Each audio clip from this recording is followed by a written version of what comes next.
Now, if you've been coming to Knock Out Abuse, you may remember that name. She was our 2015 honoree. At that time, Mary Margaret shared her horrific story of brutal assaults that left her near death by the hands of her then husband on a Friday evening in January 2010. As she was telling her story, you could hear a pin drop in the room because you just couldn't believe it. She wasn't the person you thought would be a victim of domestic abuse, especially something so violent. Abigail was just 6 years old at the time, a witness to the aftermath of this horrific attack. She's going to share with us her personal journey on what it means to be the daughter caught in the middle of domestic violence. Her perspective, as I said, is powerful. Please welcome Mary Margaret's daughter, a student and an advocate, Abigail Scharf.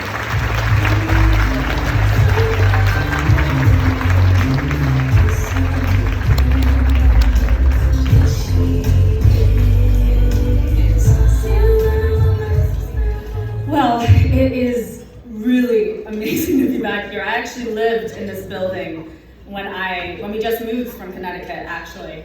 It's crazy. I remember second grade, me and all my friends came down to this very ballroom, turned on music, and just danced around the empty ballroom. So it's amazing to be in front of all of you here tonight this is part of my childhood, this place. Okay, so hello. My name is Abigail Scharf. I am 16 years old. My family includes my sister, who is 10, and my mother. For as long as I can remember, it was the three of us. 3 peas in a pod. Even before it happened, it was the 3 of us. He was an intruder, not a family member. Because of this bond, my childhood was the happiest it could have been, given the circumstances. We would run around reenacting Cinderella, singing songs, swimming in the pool. My mother trying to keep everything, to keep the door closed, to keep me from seeing what was brewing. But she couldn't keep it all the way shut. His rage would creep away from her hold and singe our happy games. Whether it was screaming at waiters who got orders wrong, banishing my relatives from the house when they did not agree with him, or screaming at my mother and me. I remember when I was 5, I was having a hard time eating corn, so my mom showed me another way to use my knife and fork, the European way. For a reason unknown to me, this angered him.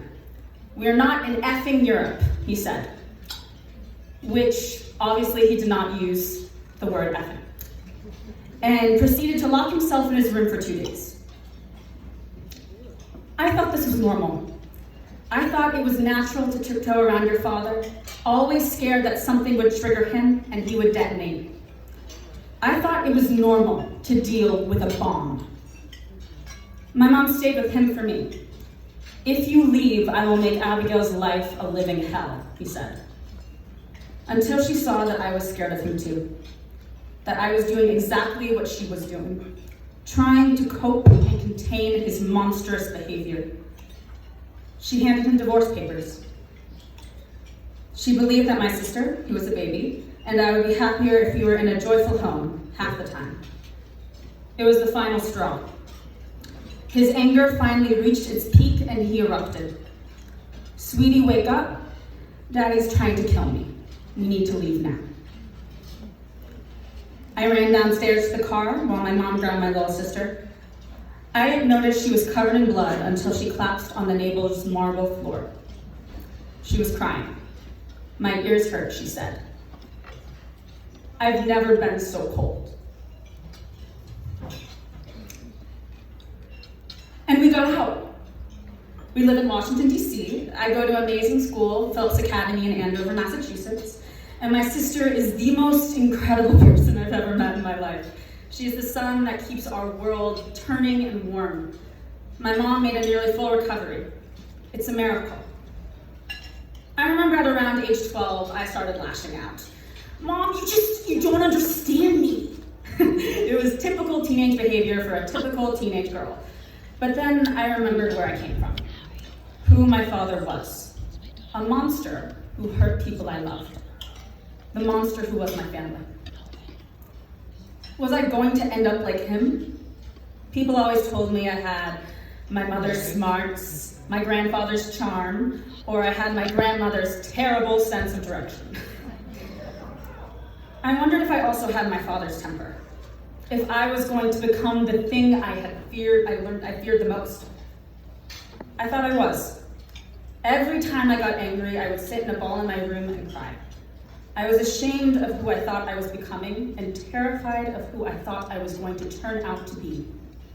I thought I was slowly losing my empathy, devolving into a psychopath and a monster. I came from a single cell, two halves of a whole.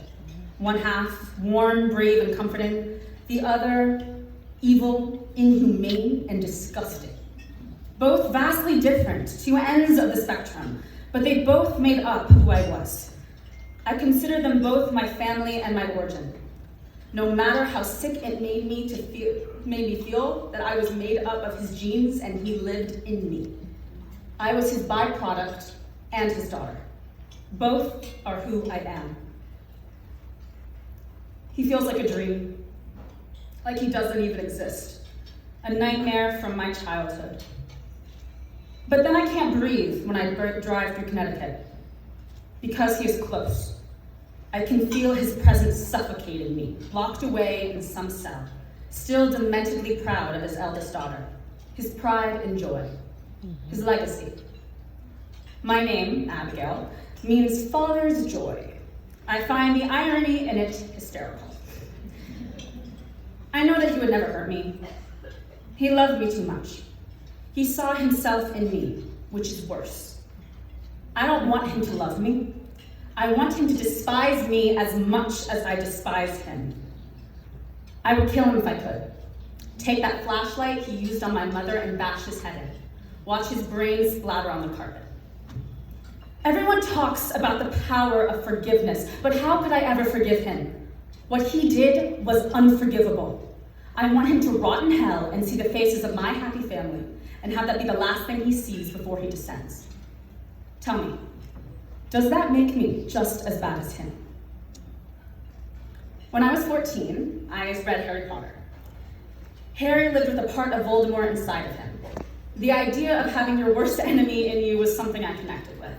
Sirius Black said, "We've all got both light and dark inside us. What matters is what part we choose to act on." That is who we really are. I took that and I ran with it. I decided who I was going to be. And then I came to this conclusion. He was the opposite of everything I stood for, the antithesis of me. He taught me a lot. He taught me who I was not going to be. He does not have power over me anymore. At this point, I started sharing my story as something that did not weaken me but made me stronger. But along with reclaiming my story came the pity. "I'm so sorry about what happened to you." I didn't want their pity. I wasn't ashamed, and to me it wasn't a negative thing, but that happened, but a positive.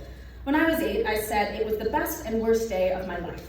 The best because we got away from him, and the worst because I was scared. I was lucky. Why couldn't anyone see that? I stopped telling my story. I did not want to be known as the girl with the crazy father. I wanted to be known as Abigail.